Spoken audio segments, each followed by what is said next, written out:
नमस्कार, मी आहे तन्वी आणि तन्वीज बेक्स अपमध्ये सर्वांचं खूप खूप स्वागत आहे। तर आज आपण बनवत आहोत मिल्क चॉकलेट गनाश केक आहे हा। तर मिल्क चॉकलेटचं गनाश पण सेम आपण जसं डार्क कंपाऊंडचं यूज करून करतो तसंच आहे, सेम रेशिओ आहे।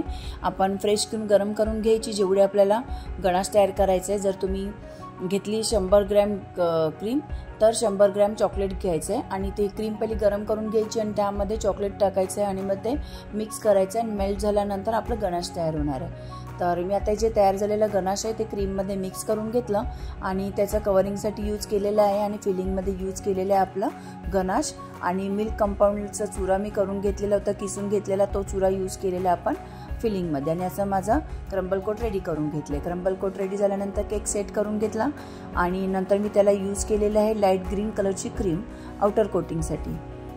कस्टमरचं यामध्ये डिमांड एकच होती की त्यांना डार्क कलरची क्रीम नको होती, केकमध्ये फॉन्डंट नको होता आणि असं त्यांनी मला सांगितलेलं होतं। तर आपण याच्यासाठी लाईट कलरचीच क्रीम यूज केलेली आहे आणि याच्यामध्ये फॉन्डंटचा मी यूज केलेला नाही आहे, फक्त नावासाठी केलेलं आहे पुढे। तर हे असं स्विरल पॅटर्न करून घेतलं आणि थोडंसं साईडने पुन्हा एकदा स्क्रॅपर फिरवून घेतलं आणि आपलं फायनल कोटिंग तयार झाली। आता आपण केकवरती डेकोरेशन करू। तर हे पेपा पिकचे जे प्रिंट आउट काढून घेतलं मी आणि त्याचे कटिंग करून घेतले आणि सेलोटेप आणि स्टिकच्या साहाय्याने असे टॉपर्स तयार करून घेतले। ते असे केकवरती असेंबल करून घेतले।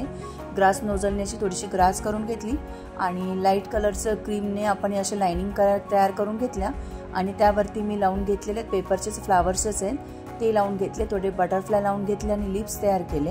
आणि आपण साईडला जो मिल्क कंपाऊंडचा जो चुरा होता तो असा साईडने लावून आपण याचं डेकोरेशन केलेलं आहे कंप्लीट आणि वरती लावून घेतलेले थोडेसे स्प्रिंकल स्प्रेड केले आहेत आणि केक रेडी झाला आहे। तुम्हाला कसा वाटला व्हिडिओ युजफुल वाटला असेल तर माझ्या चॅनलला लाईक शेअर सबस्क्राईब करायला विसरू नका आणि पुन्हा भेटूया नवीन व्हिडिओमध्ये।